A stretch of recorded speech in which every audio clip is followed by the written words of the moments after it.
Yeah, all the farmers had in the background. In the back is celery. In the back of Daryl, when Daryl talking, you all the farmers behind him. Bring down this van, right? If this van can drive down, right here. The proper thing is, never move down the van. Yeah, we move down there and let me get the farmers here.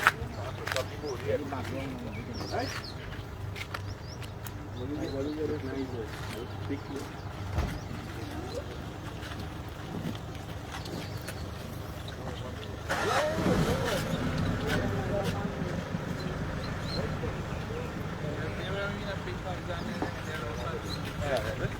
Let me get some farmers to the yeah, but come on this side, hey. For those of you guys who know tuning in here, this is in the Aranguez South area, in the Gardenland area, and you can see a whole crop of bodi, underwater. On this side here we have celery, right? Celery underwater, and in the distance there we have bygone underwater. So what's happening here is that the farmers in Aranguez South has been severely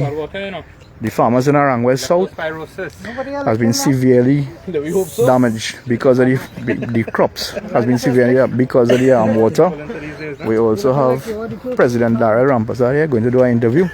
President of the Agricultural Society. We have farmers here, farmers around, right? So that's what's happening here. I'll have a little short temper now. Okay. Malolo, come inside. One people come inside. Come away. We have Vishnu. Whoever in tall boots come more on the side and we have some young farmers here. These farmers suffer some serious damage, right? And if it is that the government is really serious about helping farmers, then this is a perfect opportunity for the government to step up and help the farmers. Look at these young fellas here. All of them have crops. The recommend again name and position with the ASTT? Daryl Rampersad, the President of the Agricultural Society of Trinidad. Okay, so tell me, what are we seeing here? Well, this morning we're in the Aranguez South Planting Project, and what we're seeing here this morning is that the entire project is underwater since yesterday. Okay, and how much people you would say affected, and how much land? And well, we have close to 120 farmers on this side of the planting project, right? And I just did a tour of the entire area, and if I had to do an assessment, I would say that we are facing 100% loss in terms of the crops that we have here. If you look behind me, you would notice that there's melon, tomato, well, you can't see the celery, the lettuce, the cauliflower, or the cabbage, because all these crops are under that water that you're seeing underneath. Okay, so how much would you say the losses are if you had to estimate? I'd say the farmers are facing 100% losses this morning, right? And in terms of cash value, if we was to put per acre, in terms of losses, we're going into the hundreds of thousands of dollars. 3 weeks before the Christmas as well. Okay, I know there are some farmers on other nearby and things. Are they facing the same situation as well? What we are seeing this morning, since yesterday we have been receiving calls and we have been touring different areas. So from Orange Grove Planting Project coming down to Caroni, Trantrail, Mokoya, all these areas are underwater this morning. So most of the agriculture that we have on the east-west corridor, we could safely say is almost out of production because of this. Okay, and how do you see that impacting our country's food supply? Well, what we can expect in going into the Christmas season is that food prices are going to be at an all-time high. Of course, not because of the farmers, because of the issues that we are facing this morning. Okay, and with this, I know it's inclement weather and the Minister of Local Government and Rural Development would have said yesterday in a press conference that it's just really bad weather to blame. Do you see that as the sole? Yes, we know it's bad weather to blame. It's an act of God. We can't stop the rain, but at the same time, we can't be proactive. What we're calling on this morning is for a better approach in terms of infrastructural development for the farming communities. Because we could stand from a political platform. It's easy to say and blame it on somebody else or something else. What we are faced with right now is all these individuals here on the breadline as it is. Because it takes 2 to 3 months to bring a crop into harvesting. But as it is now, we can't even plant because of the challenges we're facing. Poor infrastructure, what we asking, right, in all the agricultural areas. We're hearing about a $300 million agricultural package, stimulus package. We want to see that in action. We want assistance for these farmers. What these farmers are asking here for is for some compensation. But if it is that we get compensation, what are we going to do with it? Because we cannot do agriculture under these circumstances. What we need is the assistance in terms of infrastructure and infrastructural development for agriculture to allow these farmers to continue planting, because we need continuity in agriculture. Without these individuals here, we wouldn't be able to afford food in Trinidad and Tobago. But with the inclement weather, so the adverse weather alert has been upgraded to orange now, and the riverine flooding similarly up to orange now until Monday. So from what you would have been hearing and what you would have been seeing on the ground, do you anticipate that those farmers who may have been lucky enough on this east-west corridor and even around the country, do you anticipate that will also, they will be in a similar situation as well? now? A lot of these things that we are facing now also attributes to the problem of climate change, what we are facing right now. And as we surround the issues of climate change, even if we are in the hills or higher areas with the amount of continued rainfall, we are going to see excessive damage in crops across the country of Trinidad and Tobago.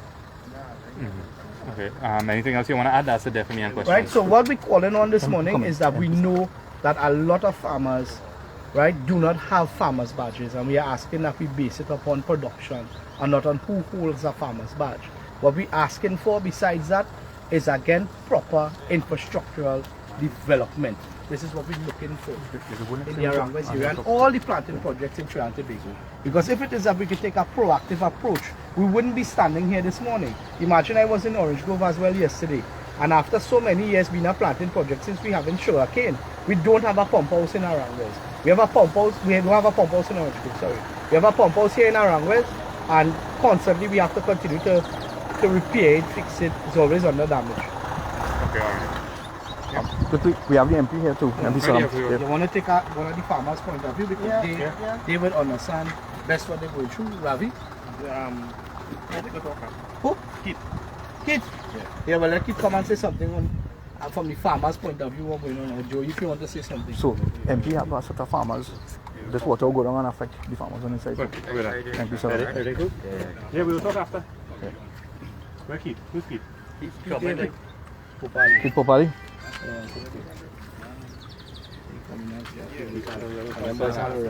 And then come fast before this rain come down. That's saying I'm watching it come down. Where you all had your planted? Celery was here, Bodhi there, and Baigan in this stand there.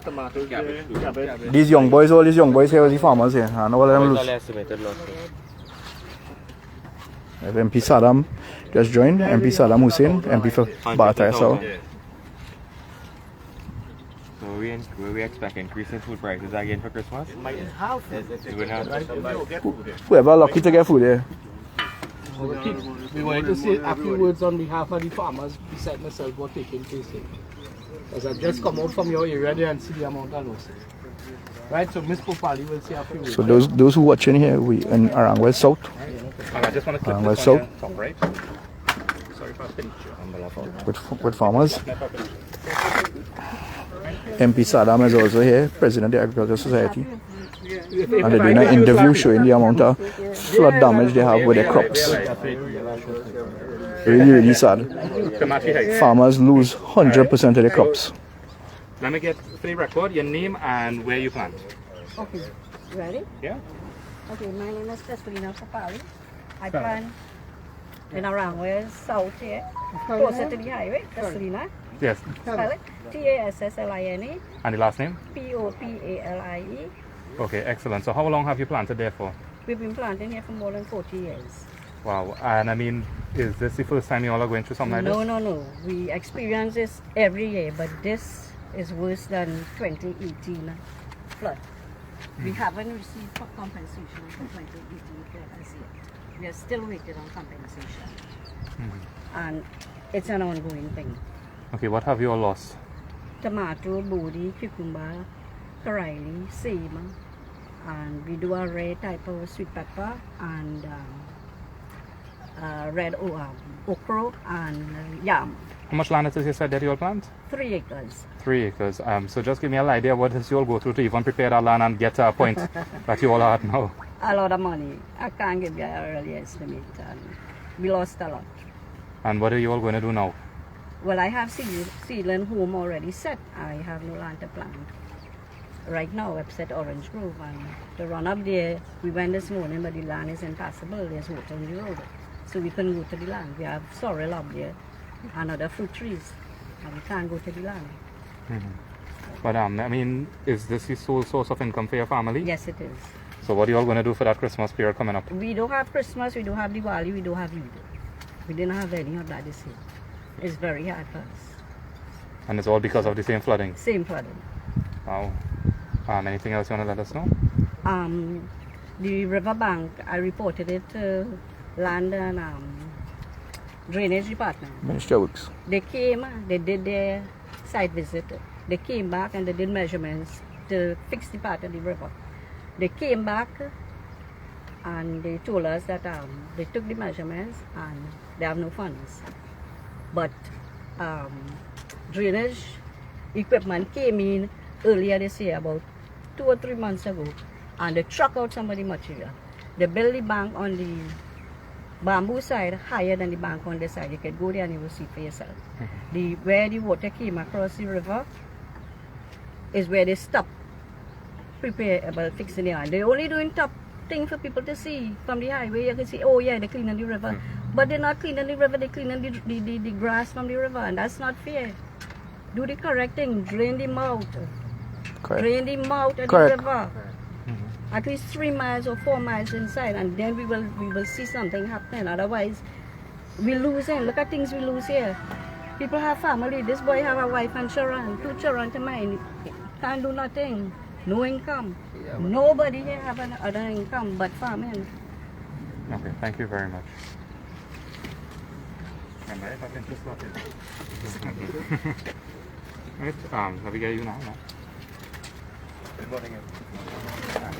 Here's the price. Pass this down the jacket. From underneath.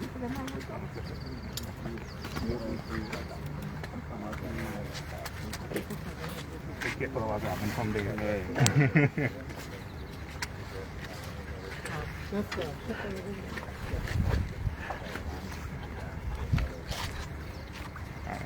Adjust this.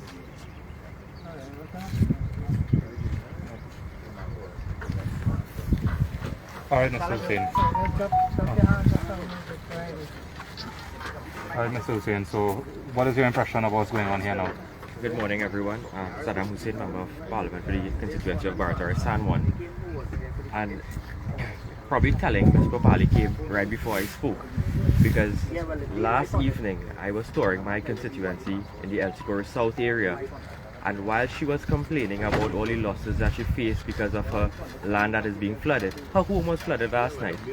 So imagine she has to leave the place where she works and gets an income for her family that has been destroyed by flooding, and when she comes home to the comfort of her home thinking that she would be able to relax, her home is also flooded.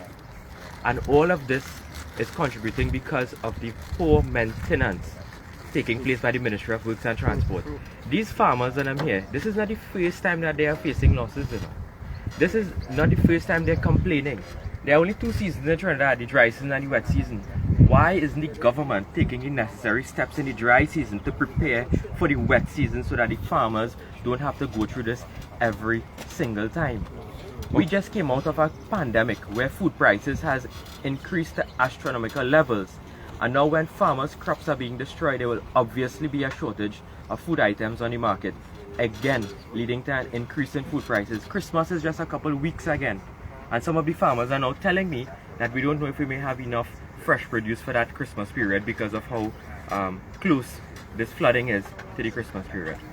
Okay, so as MP for the area, what sort of action have you done to probably lobby the government and the relevant authorities for assistance for these people? Let me just clear up one thing. The area that we're currently in is not my constituency. This falls under the constituency of St. Joseph, which is the Minister of Health, the MP, Terence Dialsing.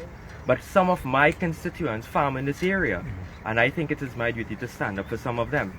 And we have made representation time and time again for them to really take care of the water courses. You probably hear me complaining about the pumps over and over. The minister told me on Friday that the water not reaching the pump. Well, let's look around all here. If I could take you all to the pump now, you will see that there's water by the pump. The problem is the pump is not working. If you look at the Sadu Trace area, there are 3 pumps. We got 1 replaced, and that is the only pump working. And it is my understanding that these pumps are not working for the period because I don't know if the diesel is going missing. I don't know if they're providing enough diesel. When you look at the Elsinore extension, there's a pump house on this side also. There are no pumps working. And then you expect the farmers in Aranguez and in El Socorro to come and plant their produce, and you are not giving them the support that they need. These farmers have to now go and take money out of their pocket and rent pumps and buy diesel for themselves to pump out the land. Look at around us right now. You all told me what is $100,000. Some of you all would have faced in losses so far.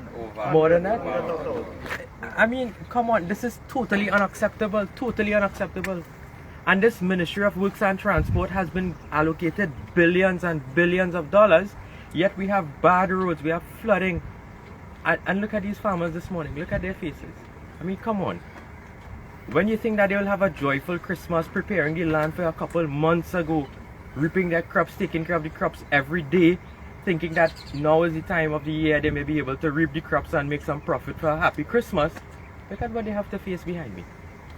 I mean, this is totally unacceptable. Totally unacceptable. So I'm calling on the Minister of Works and Transport. Come out of wherever hole you're hiding in and come and help these farmers. Dredge the rivers. You are allocated the money. We are told that we are getting extra revenue from oil and gas. Put the money to the people of Trinidad and Tobago and help the farmers. So this is my call this morning. Thank you very much. Thank you very much.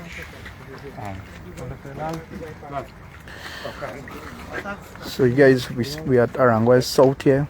These are some of the farmers here. This young fella. Where you had plant up? Celery and bygone. Celery and bygone? Yeah. And everything going on the water? Yeah, all the cabbage, everything. And all the sale was celery. Celery here. You can see it. Big celery, small celery, bygone. Where you plant? Lots of cabbage. Lettuce. Alright guys, so Safraz Ali here. I'm gonna sign out now. Right? But really sad situation. Really sad situation. MP, I just want to thank you for coming on. Right? I have a live Facebook feed running here. So thank you for championing the cause. Now we have to fight for these people. Yeah. Too much love for them. Yeah. You want to say anything before we go? Good. The minister said the pump working. The water not reaching the pump. Or they should bring him in the area and show him where the water reaching the pump. The thing is, either he's being misadvised, misinformed, or politicking. Because the pumps are not working. I went there after last night and I saw that the pumps were not working. We gotta find the hole, it's pretty high, then they're gonna bring them out. Oh, they tried to open the floodgate all themselves? It can't open, we Okay. can't open the location. The river too high, yeah. I had enough support. Yeah. Alright guys, rain starting to fall here, so I'll have to sign off now, right? Everybody take care, God bless, until next time.